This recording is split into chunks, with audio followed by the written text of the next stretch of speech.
Sahana bhavatu, Sahana bhunaktu, Sahaviryam karavavahai, Tejasvinavaditamastu ma vidvishavahai. Om Shanti Shanti Shanti. We had discussed earlier that when you walk this path, three things should happen in you. Upanishads say that, right? Three things happen. There should be gati, which is the movement towards the truth. So more you get closer to the light, there will be less darkness. That should happen. Then avasadhana should happen, which is the grip of your senses in your mind on your self should start loosening. Because as we progress, we realize how all this is illusory, and therefore there is no point in chasing these shadows. There is nothing going to come out of it. So our desire to chase after the world and worldly pleasures should reduce. And then himsa, they say, which is the destruction of all your doubts, all attachments, all wrong identification and understanding should be destroyed. You can't have some of it and not say that I have progressed, because any amount of poison is poison only in a cup. Even a drop of poison is poison. It has its own effect. Whether you drink a cup of poison and you die, or you drink a drop of poison, you die both ways. So there should not be any residue also of doubt or desires in the person who is walking the spiritual path. And it's a process. As one keeps moving towards the goal, reduction of all these will happen. And ultimately, in the final moment, all the doubts are dispelled, all our ego identity is destroyed, and all our bondages of desires are completely cut asunder. There is nothing left. You are free. Freedom is the experience at the end of the journey. But just as I said, when you walk towards the light, there is more light and less darkness. When knots of this bondage is being opened and you are being freed, it's loosening. You can feel the loosening. You can feel the freedom already. Though not perfect, it stays for some time, it goes away. But if you continue to walk this path, you will feel the permanence of that freedom, which will happen to you eventually. But if you're not feeling any of it, you sit here, you enjoy, you feel you're levitating, sitting in this hall, and then go back and fight with your colleagues and argue with egos, and then you again get into the same old habits, then that's not much of help, because it is like pouring water on an turned upside vessel. Is nothing is going inside. Going inside requires the vessel to be open, and its mouth should be open and facing upwards. So while it may feel like we have understood everything, but unless we practically implement it, we really don't know. And where is the practical class? In your own homes, in your own offices, in your own classrooms, in your own places of activities. These are the classrooms, these are the practical labs where it can be tested. Because sitting here in a very controlled, conducive, and a very cohesive environment, it feels everything is right and everything we have understood, we become almost gyanis now. But the moment something happens, everything goes for a toss. A little problem, a little negative incident, a little setback in your plans, everything goes for a toss.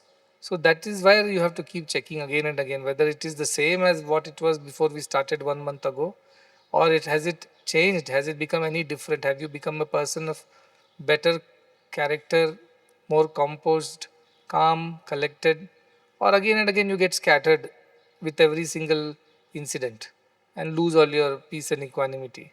So the next chapter is chapter 5, the illusion that never was. is the title I have put. Ashtavakra Uvacha. Now Janaka has finished speaking and Ashtavakra is delighted. And he continues to further talk to Janaka and further strengthen his resolve to live in that state of purity. And he says, Nate sangosti kenapi kim shuddhas tyaktumichasi sangat vilayam kurvan nevameva layam vraja. Nate sangosti kenapi. You have no attachments whatsoever, O Janaka. You are unbound. You are free. You are ever detached. You have no sangha. You have no desire for any company nor any attachment to anything or anyone. Kena api. Whatsoever it might be. People, places, things. Nothing you are attached to. Shuddhaha. You are pure. So kim tyaktumichyasi. What should you desire to give up? When you have attachment to something only you can develop detachment. But by nature, Janaka, your true nature is unattached. So there is no question of you wanting to get detached or wanting to discard something or go away from something.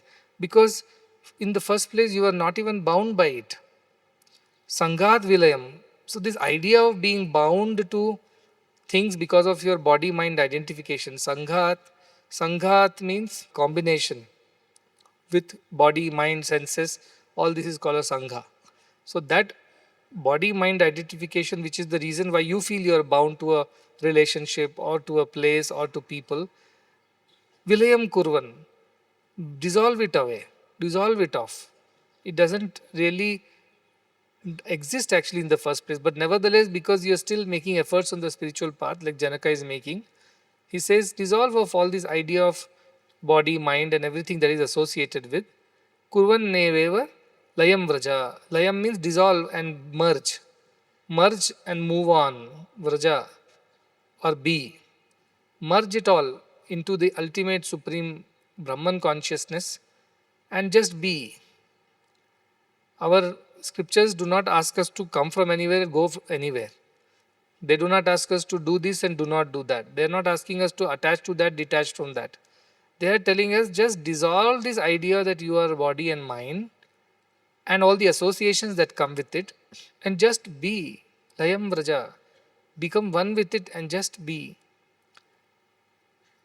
Many people think spirituality is a lot of doing. We have to use our body, do asanas, then use our mind to do all these pratyahara and meditation and read books and things like that. That is the process of spirituality, they think. But the real spirituality to be able to just be, just asti. Asti bhati priyam nama rupam, we saw 5 things. Nama rupam is the jagat rupam, which is the worldly part of it. But asti bhati priyam is the brahma rupam. This. In that also asti bhati priyam, if I further reduce, it is just asti, just be. Just being is the way of spirituality. So he is now teaching Janaka, just be. I should not run behind this, I should run behind that, or I should detach from this, attach to that. All these ideas you give up now. Even the idea that I have to be in a spiritual king or any such ideas, give up that. Just be. In that being, there is no doing. Most of us want to do something because we are used to doing. So in the spiritual path also, unless we have chanted these many times the name per day, we don't feel that we have done enough today. Many people write, how much meditation do you want me to do? I'm trying my best, I'm waking up at this time, but I'm not going past 20 minutes, 25 minutes. I said, don't torture yourself. Yes, some discipline is required to wake up at a certain time and do certain things because that discipline helps you to develop some kind of a steadiness in your spiritual path. Indisciplined mind cannot be steady, and steady mind cannot attain this state of equanimity. So discipline is required to steady your mind. But then if your mind is becoming restless because of the discipline practices you are doing, then that is antithetic to your spiritual progress. Many people torture themselves. Unless I have finished this many mala japas, turning of rosary beads, I'm not at peace. Like once a guru came to us disciple, he came from a far distance, walking many miles in the hot sun without slippers. And the Sishya was doing Pada Puja to the Guru's Padukas inside the house. And when Guru came and knocked on the door, Shishya asked who it is. He said, I am here, your Guru. He said, wait, I'm just finishing my Guru's Paduka Puja, and then I will come and open the door. Some people are so stuck with this idea of doing in spirituality that they forget being spiritual. They get so stuck with this idea. I have seen a lot of people like that. And they think that they are progressing because their number of japas have increased from 108 to 1008. They remember instead of Ashtottara Nama, they now remember Sahastra Nama. They think like that. They have a collection of 1000 plus bhajans that memorized by them.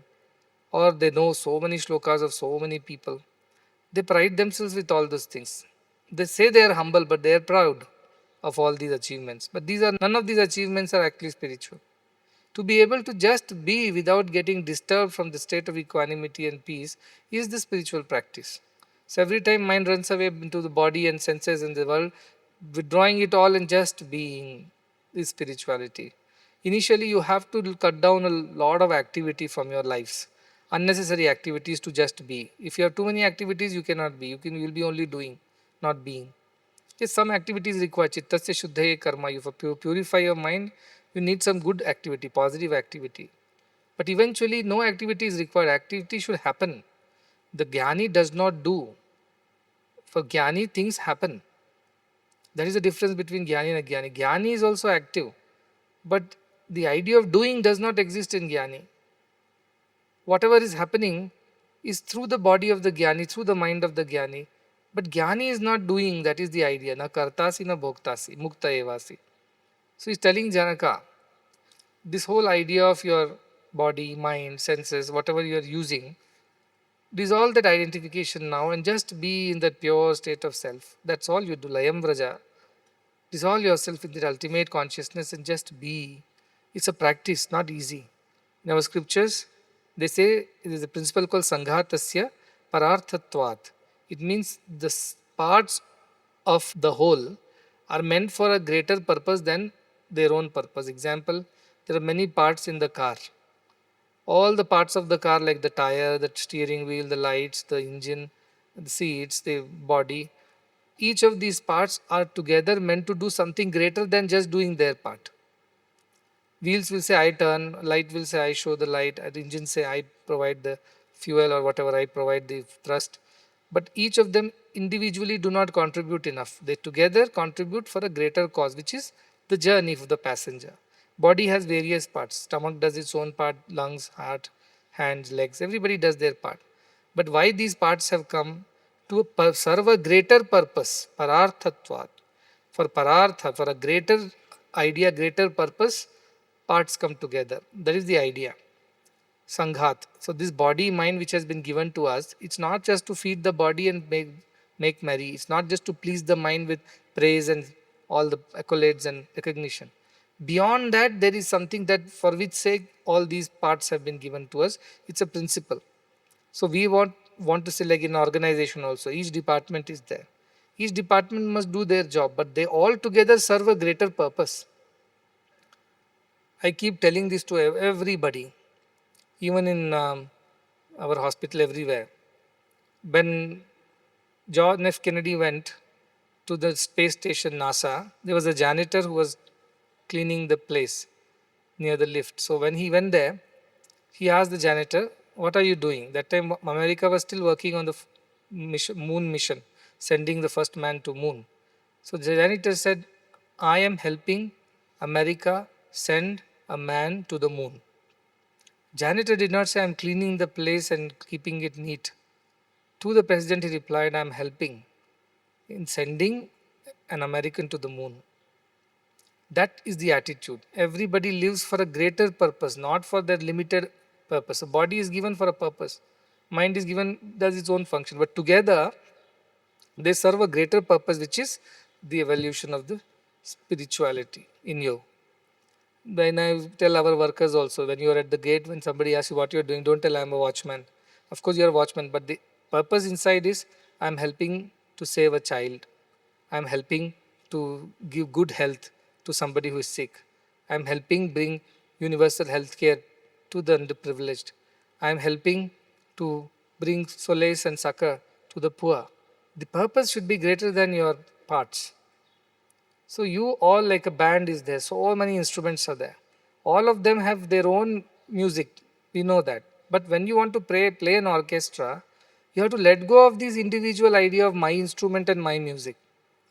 It has to merge into the collective of our orchestra, our music. In that, everybody has to just play when they're asked to play, and then stop when they're not asked to play. The individuality of I starts merging into the collectiveness of we. That is a spiritual path. That is what Bhagavan say, I to we to he. When he's saying Sanghat Vilayam Kritva, withdraw or dissolve your idea of body mind into a greater idea, Layam Vraja, and become one with the greater idea, one with the purpose, greater purpose. Like all the instruments, all the players in the orchestra, they merge their individuality into the greater idea of producing a symphony. Everybody's individual instrument or the ability to play the instrument, being individual artists, all those disappear. They merge into the greater idea of a symphony that is being played. So no individual is more important than the other one. Everybody has their role and everybody has an importance. They all have to come at the right time, play the right tune, and then withdraw when they are not supposed to play, and then come back again when it is needed. No ego there. Oh, I was not given to play all the bars all through the symphony. You are not needed. Sometimes your silence is adding to the music. Sometimes your music is adding to the music. Your individuality should not come in the way. So he's telling dissolve all your individuality, because individuality is the reason why we have all these sangha. Sangha and sangha, there are two words. Sangha means the attachment to these things, ideas. First line is sangos. So don't get attached to anything, because your individuality is no more.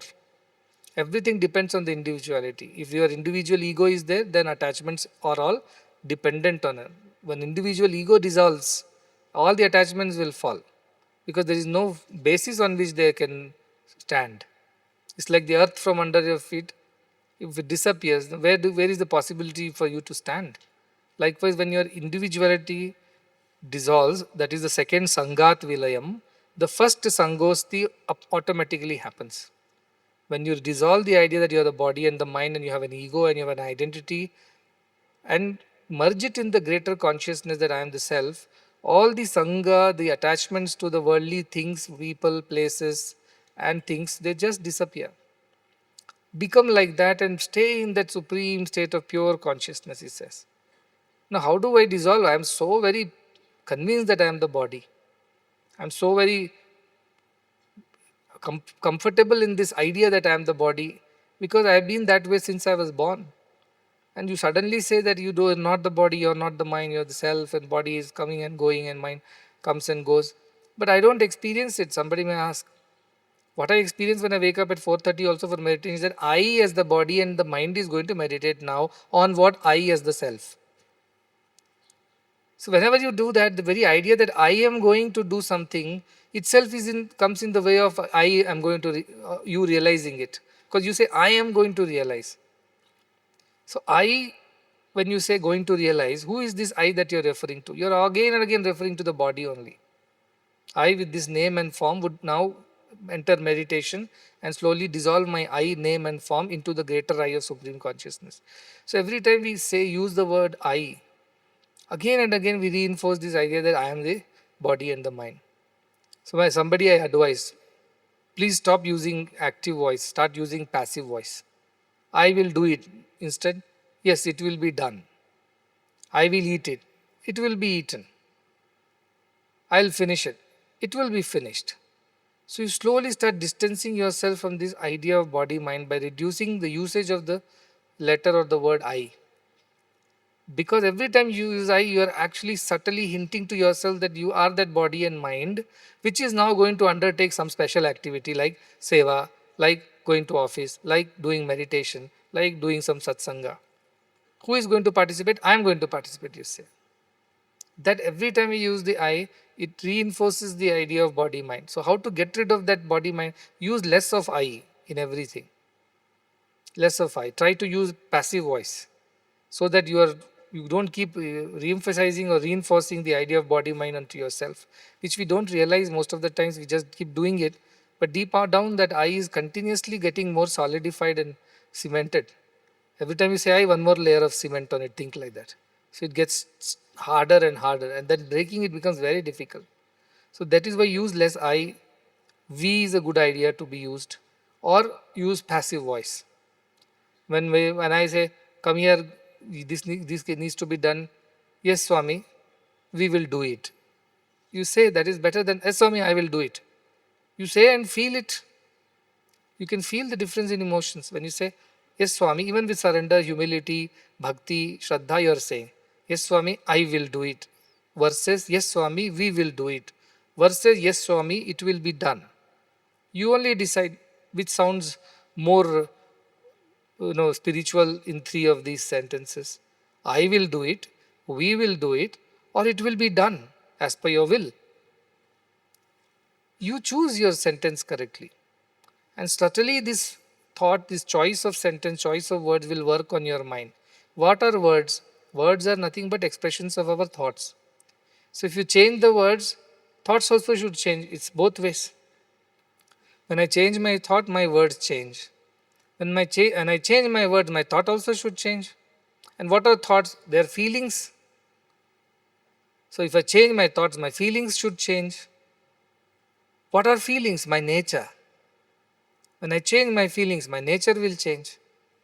So use words carefully, I always say.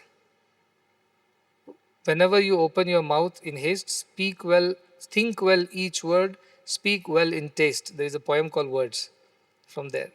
Think well, and speak well. What is thinking? Should I use I, or can I avoid I in this situation? Can I use we, or can I use a passive voice and say a third person and say, yes, it will be done, or in any other way, and reduce the usage of I. If you read the book Loving God, Kasturi keeps saying that, Na Kasturi, of the usage of I, he tells. Every time I use I, the serpent of ego raises its hood. So he started using, instead of using capital I, he started using small I. But even that is I. Small I is also I. Many people are there, they write letters also. When it's about me, or they write like God, they write in capital He means the capital H E. And when it comes to their name, they'll write small I. And trying to reinforce this idea that I'm nobody, I'm small, but still you are I. Small I also is I.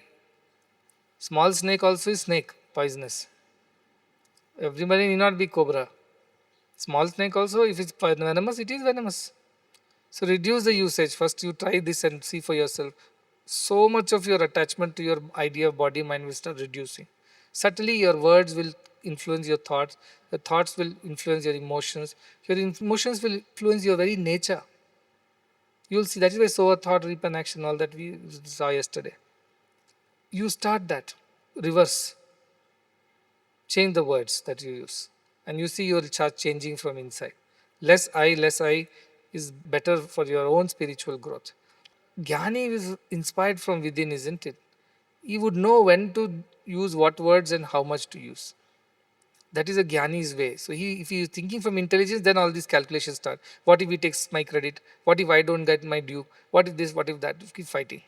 So Jnani knows where to fight and where to stop, because he is inspired from within. But before we become Jnani, the better of the thing is to reduce as much I as possible.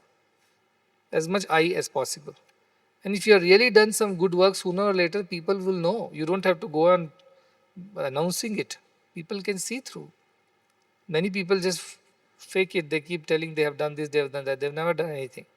But they speak so much that, they're so loud that people start believing that, oh yes, they have done it. But after some time, everybody realizes who is who. So don't worry about that. You remain humble, you remain nice, you use right words and wherever it is needed. We is a very good replacement for I, because if you say he is doing it, then nobody will understand anywhere. Everything he has done, who is he, they'll ask. That is divine. Okay, but in our daily parlance, you can't use like that. So at least replace I's with V's, and best active voice with passive voice. It will be done. It was done. It got done. It happened. It was achieved. All these are ways to replace this idea of body mind identity. And gradually you try this and you will see. Shanai Shanai Uparamet, says Krishna. Slowly. How should you do? Shanai Shanai Uparamet Buddhya Dhriti Grihitya. Conviction that I am not the body and mind, that conviction should be very strong. Only then you will be able to withdraw from these worldly ideas.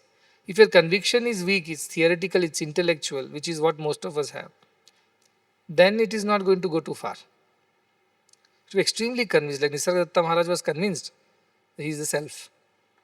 Because his guru told, that's it. There's no second questions asked. Guru Bhakti, Shraddha in Guru's words, I believe I am this. And he realized it because Yad Bhavam Tad Bhavati, that's the principle. What you think, so you are.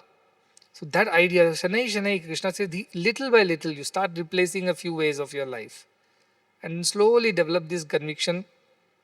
And Atma Sansast Manakritva, let the mind be established in the self, not in the world. And such a person should not be thinking of anything else. Ananyas Chintayanta. All the time thinking of self. I always tell, when you have 5 minutes in between two activities, why don't you do some self introspection? Why you have to go and scroll through your phones? That 5 minutes that you gap you got is a great opportunity, right? In a busy schedule, you got 5 minutes. Just close your eyes. I am the self. I am the self. I am the self. Keep telling yourself. Then next time when you are entering another activity, you are entering with a better perspective, better attitude. But we don't do it. The biggest problem of people is that many times they come to ashrams like this and they are engaged in seva. They don't do sadhana. Every day sadhana is required. Sadhana does not mean the rituals that 108, 1008 japas and all.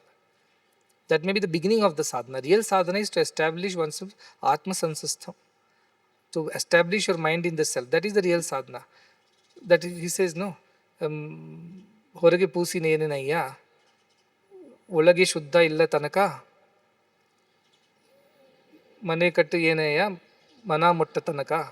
What's the point in doing all the external things? Fooling ourselves, I have done so much of japa, so I have become spiritual, I have done my sadhana. No, it's all external. These external sadhanas don't help too much. And when people get so adamant about it, they become so enamored by it that they start priding themselves with the idea that I have done so much of sadhana, I have done so much of tapas. All I'm saying is that sometimes this doing in spirituality becomes the obstacle in the way. That idea that I'm doing sadhana becomes obstacle. Sadhana should happen. Sadhana should happen. How should it happen? You go and settle down like this, Shanai Shanai Uparamet. Sit down quietly and let the mind slowly dissolve into the self. And be there in that state. Then you achieve that sense of peace. And with that peace, when you operate again, you are very clear in your head. You are very sorted. Otherwise, there's so much of chaos and confusion. You take all wrong decisions in that chaotic mind. And it is imperative. See, you people going for Suprabhatam is not your sadhana. In Suprabhatam, if your heart has melted with the joy of divine communion, then it is sadhana. Till then, it is only a ritual, not spiritual. You come and sit here sing bhajans. Whether you sing one bhajan or 100 bhajans doesn't matter unless your heart has melted and flows as tears from your eyes. Unless you feel that complete wetness, that moist feeling in the heart, that feeling that you are drenched in that divine love. If that has not happened, then how much ever you scream on top of your voice, as many bhajans, it is no use. Most of us, what happens, because we definitely have designed a schedule, it is necessary because if schedule is not there, this also won't happen. But now what happens, schedule becomes more important and just following the schedule and we think somehow it's sadhana is happening. No. Mana mutta tanaka means till it touches your heart, it has not happened. It has not happened. What's the point in singing so many bhajans, chanting so much shloka, if you don't go out of this hall feeling drenched, soaked in that divine feeling? All this running around from temple to temple is of no use. That is why moko kaha dhoonde bande. Where are you searching for me? Here, there, everywhere you are running from Kaaba, Kailasha, Mandir, Masjid, this Papinda, that Dana, this yoga, that Dhyana, nature. None of this is the place where you will find me. You will find me inside you. If here also, every day, if you are not at least touching base with that divinity, morning, afternoon, evening, whenever, and you're just coming back again and again and again, it's not going to go too far. It's not going to help you much. Every day you should feel that, as I said, like the wet earth, the rain drenched earth. there is a fragrance. Now also earth is there, no fragrance. But when it rains, it becomes soft, gentle, it becomes fertile. And there is that fragrance of the earth. You should feel in your heart like that, that fragrance of divinity after that rain of divine joy has happened. Your heart should become moist, soft, and fertile. That feeling should come. Otherwise, a dry, parched land. What will I do with that kind of dry, parched acres and acres or hectares and hectares of desert sand? What do I do with it? I rather have a small patch, fertile land which is useful. That is the idea. What's the use of singing on 100 bhajans when not even one bhajan you felt in your heart? Rather sing once, Andubari Smarane. Once you sing that your heart melts. That feeling of joy completely engulfs you. Feel like that. Then you have done sadhana for the day. If you come and tell, I have done all these 100 chanting and to so many bhajans, I stood there on one leg and I did this, that, I'm not going to count any of it in. I'll say this is not, none of it is sadhana. When did you feel the divine presence? When did you feel moist, drenched, soaked in that divine love during all the activities that you have listed out? If not even once, then today you have not done your sadhana. You have only done the ritual, but it is not going to be of any use. There is nothing spiritual in it. So God won't count that in. That won't add to your spiritual progress. So that is the idea. You should feel it in your heart. See, sometimes I'm there, my mind is sometimes crowded with so many activities, thoughts, processes, this, that. When I go sit and I want to just be myself. And I know it. You know it, right? When you have felt that divinity and when you have not felt it. You know it. You did difference between the two. And only when I feel it, then I feel I am ready for the day. If I don't feel it, I feel uncomfortable. I feel unfulfilled. I feel incomplete for the day. I feel restless. The grounding has not happened today. That sadhana has not happened. Yes, I sat in front of the whatever the photo or the idol for 20 minutes, but nothing happened because it didn't go inside. It didn't drench me in that experience. So I come back dry, like dry soil, dry earth. Nothing grows in it. So this is the idea. And then it's not about emotions, by the way. It's not about, oh, how much Bhagwan has done for me, how much is done for my family, how many mistakes I have made, and regrets, and those tears are flowing. Not those tears I'm doing. Ananda Bashpas only I'm saying. The tears of joy, that bliss. It need not be tears, that idea of that. I hope you get it, the wetness that you feel inside you. You don't feel dry. If that has not happened all through your day, how many hours seva activities you have done, how many ever classes you have taken, how many ever books you have read and chanted, how many ever names and sang as many bhajans as you want, it won't be counted under sadhana for today. It is not sadhana. You attempted, you failed. That's all I can say. That's sadhana, and sadhana is when you have experienced the divine joy in your heart while you are practicing whatever spiritual practice you have undertaken. If you haven't felt that for that day is a wasted day. There is no sadhana that has happened in that day. So it has just gone, like Rabindranath Tagore says, Gitanjali. You sent me to this earth and I have spent all my life stringing and unstringing my lyre. I never sang the song. He says, I came here to the court of the king, means to the earth. For what? To sing to the king, means sing to the divine. But what have I done all my life? All my life I've been stringing and unstringing my instruments. And never got to sing the song, and alas, it's already evening. And now the court is going to be no more. And I will go back unfulfilled today that I could not sing my song. This is what is happening to our sadhana. Busy lighting lamps, collecting flowers, collecting photos, mugging mantras, memorizing shlokas. At the end of it, we never sang the song that we came to sing. We were stringing and unstringing our instruments, preparing. So this is where I am saying, when he's saying to Janaka, Layam Raja, be in that state. Dissolve all these ideas of I, mine, and the idea that you are the body or mind, and stay in the state of absolute perfect union with the divine. And be like that. All these shlokas of this shloka, everything will end with layam vraja, layam vraja. So I was thinking, literal meaning layam means dissolve and or merge, and vraja means go. So I thought dissolve and go where? But what he's actually conveying is merge and be. Vraja means be, not go or do. Be. So layam vraja means be in that state. And that if we can experience at least once in a day, if not whole day, then the day is fulfilled. If we have not experienced even once, I feel that day is a wasted day. Yes, you would have achieved a lot of things on the outside, but in the inside, it's a wasted day. It's no sadhana has happened. It has not added to your growth or spiritual progress. So remember that. Don't pride yourself with too much of external activities unless the inside of you has been drenched with this divine love for that day. Then only you should feel fulfilled. Page number 261, the shloka number 2.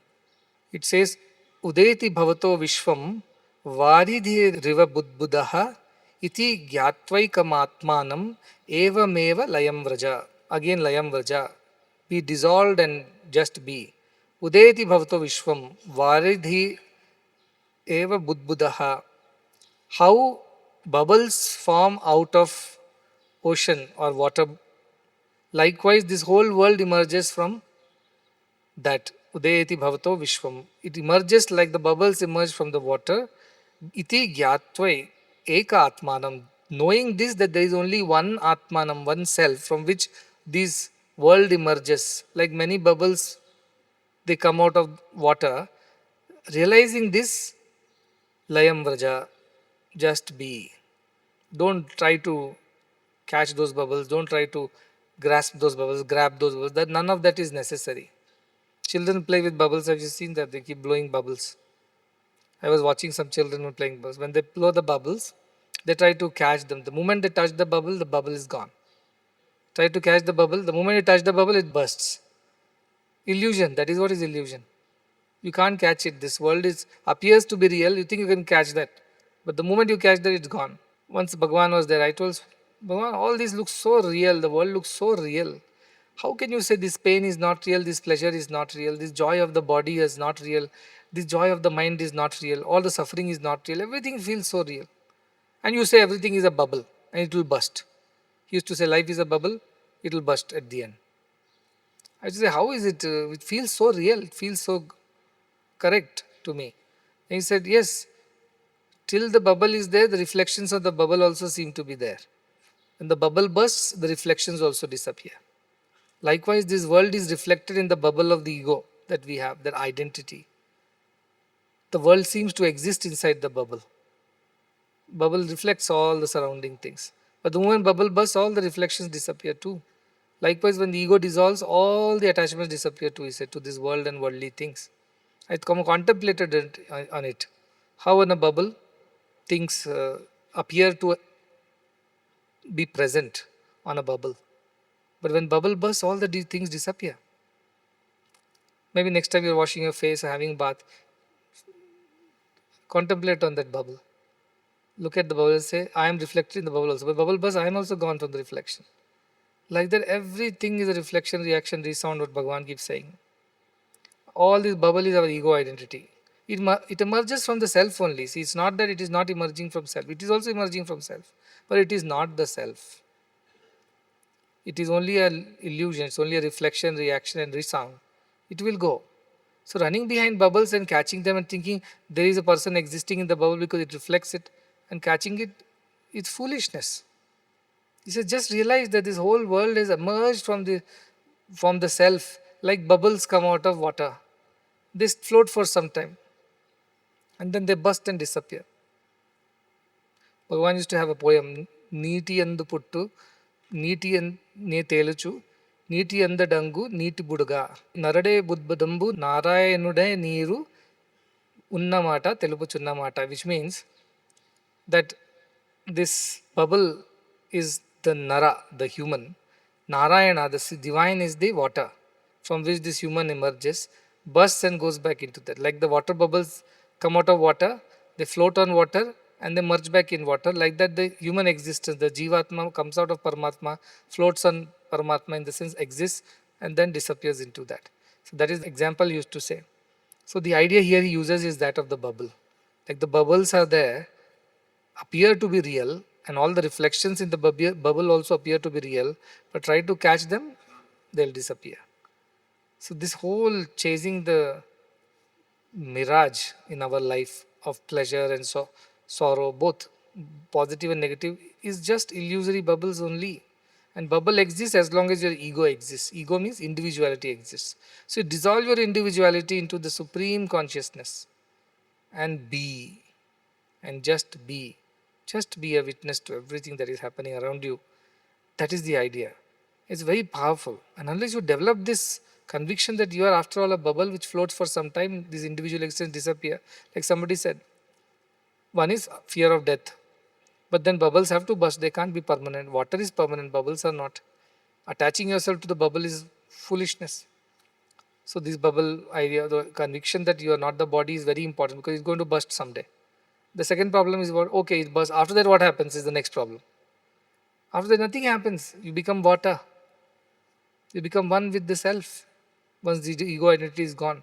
So the many people are afraid of spiritual path because they feel, oh, I will disappear. My existence will disappear. No, you continue with the right understanding of your existence. Wrong understanding disappears. The right understanding appears. Right understanding is that you are the water. But we are so used to our individual identity, we feel insecure, we feel uncomfortable, we feel threatened when our physical or mental identity is questioned. We feel very threatened. We feel, oh, how can it be? Where am I going to go? What will happen to me? That fear grips us. Why? Because we are unaware, or we are not believing in the truth that we are not the body and the mind. It's like a character on the stage. So attached to the character that when you tell him remove your costumes, drama is over. He doesn't want to remove. He says, I want to be in this costume. I like this. I don't have any other identity other than this. Then you have to remind him, no, you are a human being, a person behind the costume who has a house, who has a family. Go back.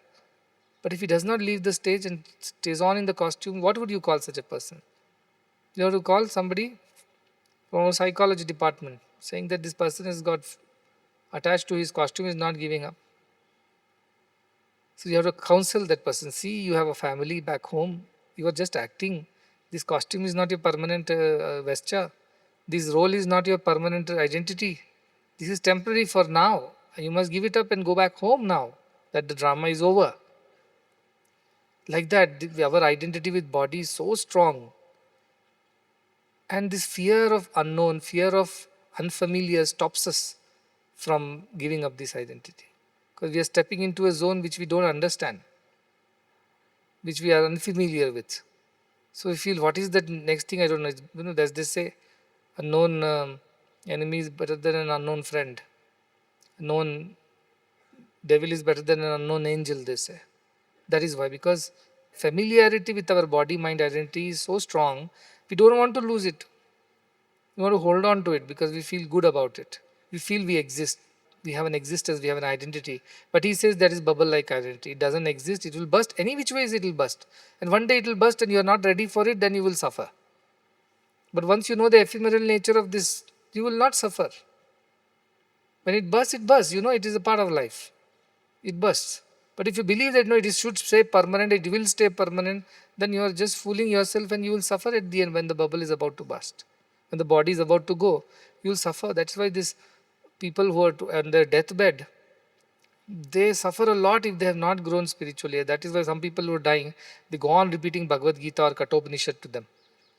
They keep chanting, especially all these Najayate, Mriyate, or Vasansi Jirnani. Those shlokas are repeated to a dying person. So they think at least if those thoughts enter the dying person's mind and he develops this feeling, yes, this is only a vesture, this is only a bubble, this is not my real identity. Hopefully he will not get attached and his exit will be a little painless. Otherwise, like something is being pulled away from your hand and you're holding tight onto it for your dear life and somebody is snatching it away. The feeling of losing it is so very overwhelming at that time. You can't just get over it. And then you die in that unsettled mind. And you're born like that, unsettled again. so much of restlessness in your next life too. That is why last moments are very important, I keep saying. But you can't just have a good last moment unless you have lived a whole life like that. Who can make the body permanent? Tell me. Not possible. Not possible. Then why even insist upon that? Rather accept it today and start working towards developing that dispassion towards the body, so that at some point in time when that really happens, it really happens, you are ready for it. There's no surprise, there's no shock, there is no disagreement, there is no resistance. You just let it go because it is a part of it.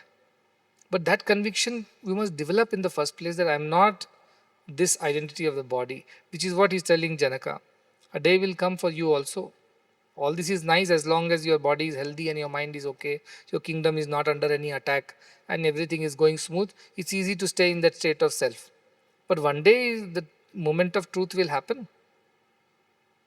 Would that moment also be this, like this, when you're feeling so elevated and redeemed? Would that moment when you have to let go of your body will also be as easy as what you're saying today? That is the question you have to ask. And he says, yes, it should be so. Because you dissolve your individual identity in the divine consciousness. And then you don't feel this presence of your body. Body is there like a vehicle. And Bhagavan asked, why did you give up your body? He said, because it was not working. Like a vehicle which is not working. Why would you go in a vehicle where the brakes don't work, accelerator doesn't work?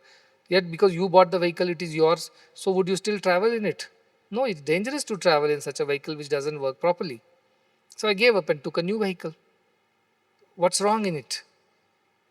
That clarity these Gyanis have. So they're not afraid. Let me repeat this. Beautiful. The song that I came to sing remains unsung to this day. I have spent my days in stringing and in unstringing my instrument. The time has not come true. The words have not been rightly set. Only there is the agony of wishing in my heart. The blossom has not opened. Only the wind is sighing by. I have not seen his face, nor have I listened to his voice. Only I have heard his gentle footsteps from the road before my house. Livelong day has passed in spreading his seat on the floor, but the lamp has not been lit, and I cannot ask him into my house. I live in the hope of meeting with him, but this meeting is not yet. That is the regret of the seeker.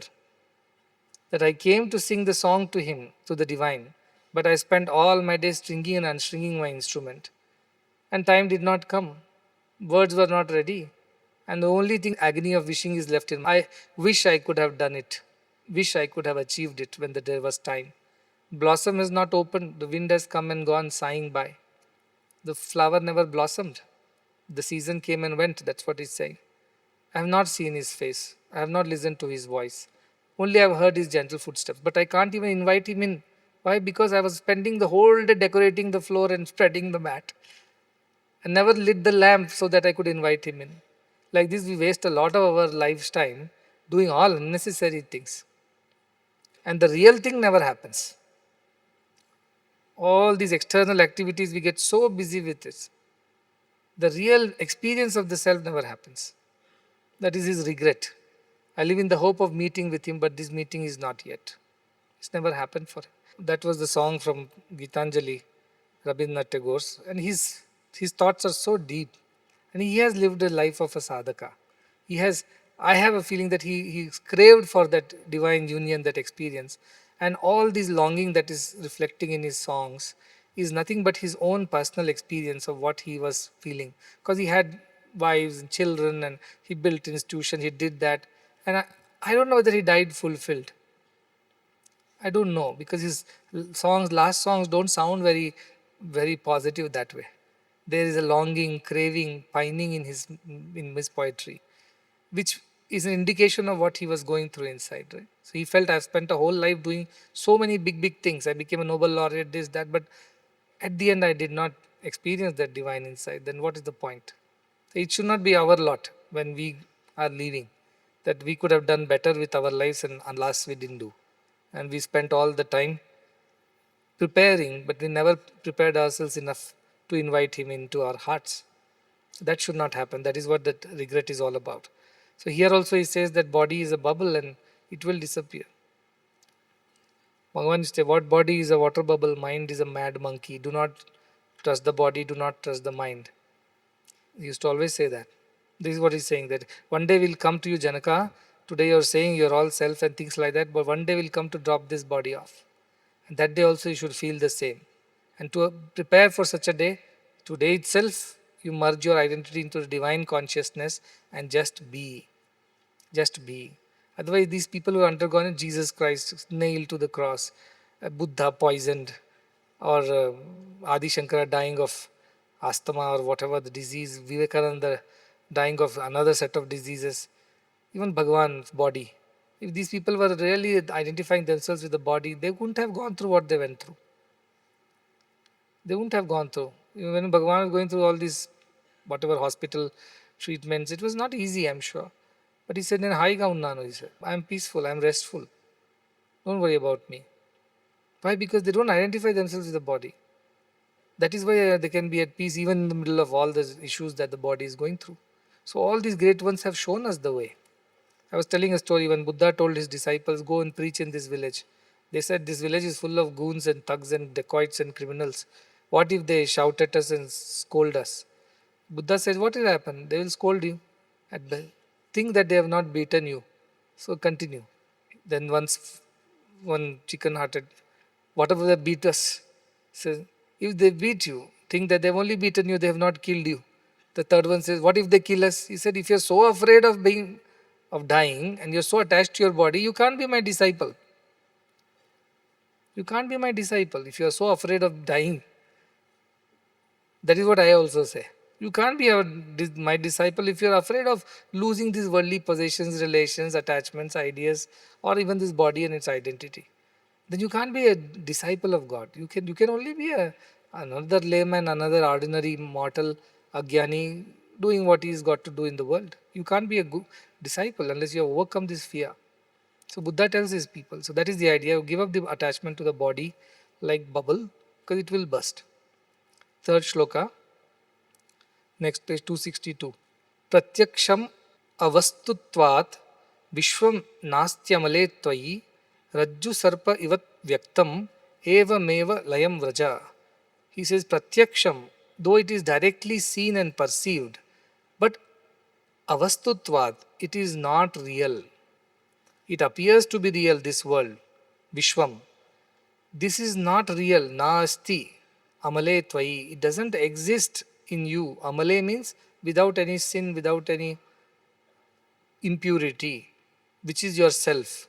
He says you are the self, and this world which appears to be real, which is perceived as real, it is actually not real. How? Again, we're going back to the classic example. Rajju sarpa iva vyaktam. Like the snake appears to be real in the rope.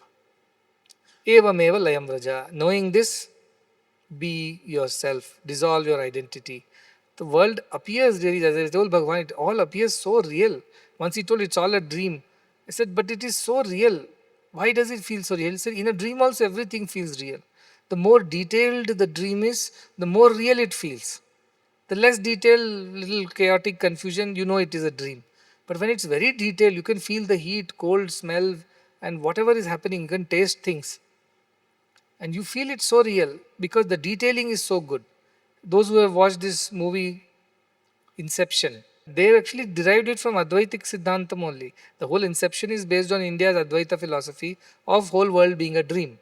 That we create ourselves, we make the rules of the dream, and we can come out of the dream through jnana. He'll have a small thing which he will spin, and then he will realize that it is a dream world or the real world, and accordingly they exist. Otherwise, when they get caught in the dream world, like the main protagonist's wife, she gets caught in the dream world and thinks that the world is real, and she's not willing. Like that, people get caught in the dream world and they are unable to come out of it. They feel that this is real. That's why Janaka says, is that real or is this real? When he dreamt that he lost the kingdom, an enemy had attacked and he was begging for food and he had none. And when he woke up, he was still the king on his bed and his wife was next to him. And then he realizes that I was there, I was here, so which one is real? What if all this is dream we are sitting in and the reality is elsewhere? How do you know? How do you know when you are inside a dream? So that is what it says. It appears to be real, all these things. Like everything in the dream appears to be real. You wake up, you met some your favorite person in the dream.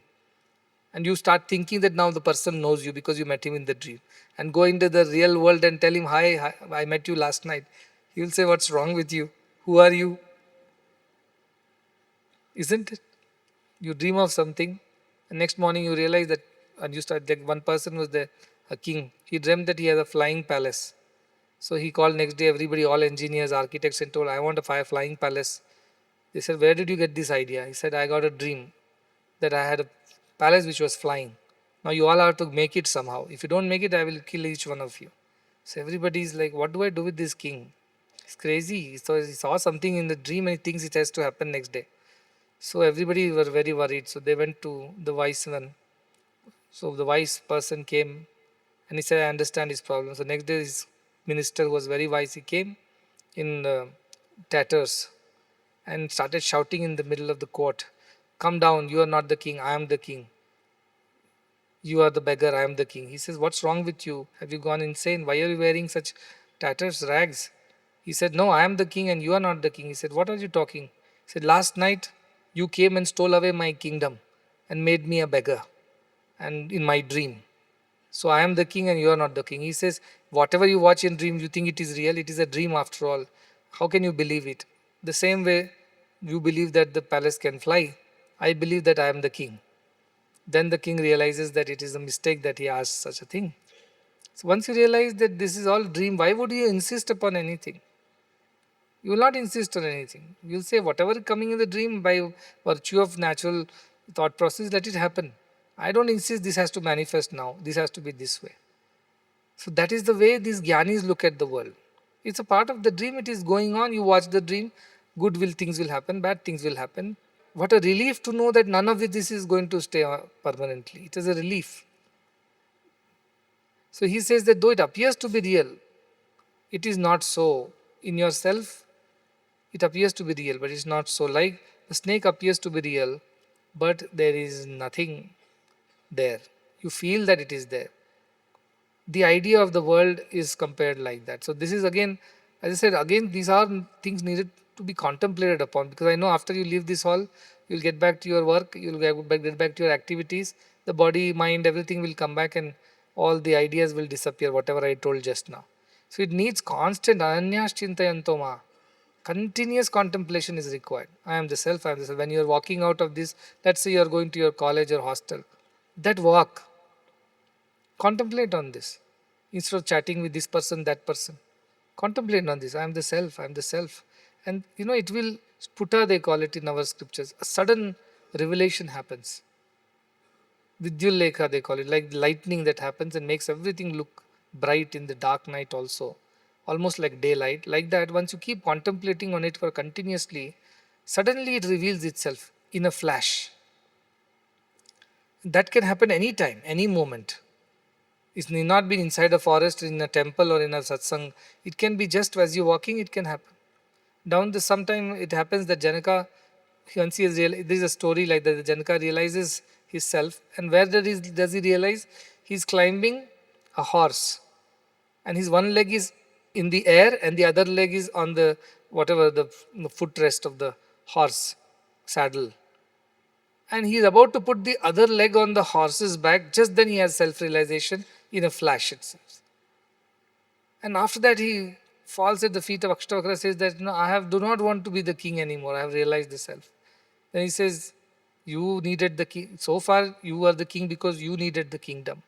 But now be the king because the kingdom needs you, he says. But the story is that when he is climbing his horse, he suddenly has the flash of realization. So you never know. If you're constantly contemplating on it, suddenly in a flash it comes. It reveals itself. So constant contemplation is the key. This partial contemplation, broken contemplation, inconsistent contemplation, inconsistent sadhana is not going to help you. You have to do consistent efforts in this path. Shloka number 4. Sama dukkha sukha purna asha nairashyayo samaha samajivita mrityuh sanneva meva layam vraja. Again, this very similar thought from Bhagavad Gita, everywhere we had. Dukkha sukha samaha. You should treat happiness and sorrows as equal, joy as equal. Purna, because you are complete. You do not get affected by sorrow or happiness. When sorrow happens, you don't become any less. Joy happens, you don't become any more. You don't swell or shrink. You are Purna, you are complete. Asha Nairasha Yoha Samaha. You are equal in Asha and Nirasha also. Asha means in the hope, and Nirasha means despair. Asha could also mean in fulfillment of desires. Nirasha also means unfulfilled desires. In all these situations, you are equal, you are complete. Purnaha and Samaha are the two words he is using. You are complete and you are equal, only equal minded. Samajivita Mrityuhu, he says, even in death and life, you should have equality. So, Sukha Dukkha, which is a part of life, you accept it. Failures and success, you accept it. Birth and death also, you accept it. You don't insist that I should live forever. And Sannayameva Layam Vraja, being in such a state, Layam means resolve your identity with your body, mind, and be in that state. Move on from this idea that your body and mind. Remain in the self, he says.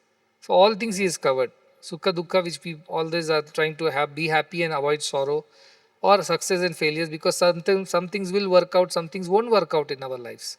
And finally, the life and death itself. In all these situations, remember you are Purnamada Purnamidam, you are complete always. You don't need any of these things to complete. Not nor any of these things can make you feel any lesser.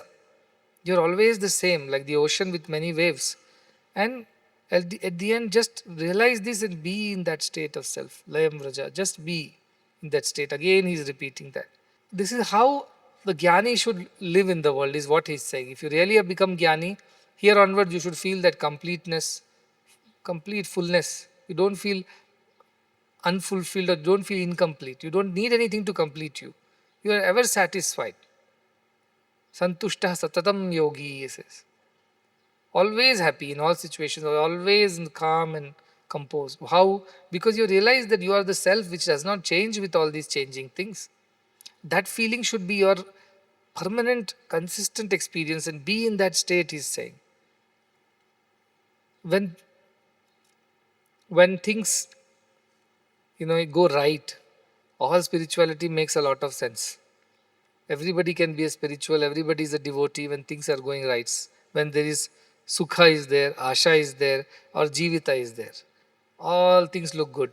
God is good, everybody is good, you are good, life is good. When the other side happens, dukkha happens, nirasha happens, mrityu happens, everything turns topsy-turvy. Why did I fail in this? Why did I get a disease? Because of sickness I'll die. Or why I am having all these sorrows in my life? You start questioning all these things. I always tell people when they question me or God in general, that why all this sadness to me only? When I ask them, when you were happy, you didn't question why all this happiness to me. There are so many people who are sad out there. Why not give my happiness to all of them? When good things happen, we don't question God. Why are you blessing me with so much of success? Why are you being so gracious to make me so happy? Why are you making me live so healthy and hale and hearty? We never asked God for that. When things go wrong, why I have to go through this? Why I am suffering? Why I am to go through this sorrow? Why this disease to me only? Where are you? Do you even exist? This is the problem. That samatva is not there. In good times we are okay. But bad times we question everything. So he's saying in both the things, be same. Why? Because you are complete. You don't get reduced or don't get increased by favorable or unfavorable situations. You are the same. Yes, other things around you may get increased or decreased accordingly. Your friends will increase when you are having good time. Bad time, they will all leave you. Your money will increase when you are having successes. Your money will reduce when there is no success. When you are having nice things happening, you may be happy. Other times you won't be happy. But all this is in the outside. The inside you is always the same, steady and stable. Best is this water cycle. In the ocean, water evaporates, becomes a cloud. The ocean doesn't reduce. The clouds rain, they become the rivers, they come back to the ocean. The cycle completes itself. It's always going on and on and on. And ocean never feels I'm losing so much of water because of this sun. And does not feel joyful that, oh, so many rivers are coming and merging in me. Today I'm having so much more water, I'm happy. The ocean remains the same. One side it is losing water, one side water is coming. It's a continuous circulation. Likewise, our life also, Sukha, Dukkha, Labha, Labha, Jaya, Jaya will keep coming and going. But we remain, we stay. That understanding has to be developed. Otherwise, how do you deal with life, you tell me? Life is so unpredictable. And today, what you call a VUCA world, we call it very volatile. You cannot know what is next, what is going to change tomorrow. Nobody knows. No, anybody says I know is fooling himself. Things can change. So in such a world, how do you remain peaceful and happy? The only way is spirituality, to remain in the self. Otherwise, you will every day swing from this end to that end, happiness to sorrow, success to failure, loss to gain. There is no end. And how can you even lead a life with so much of happening everywhere, every moment? You cannot. So the idea is that you remember that you are the self, and that will give you at least the mental strength. Even if you have not fully experienced it, the idea itself will give you the strength to deal with the world. That itself is amazing. If that idea itself is not there, you cannot deal with the world.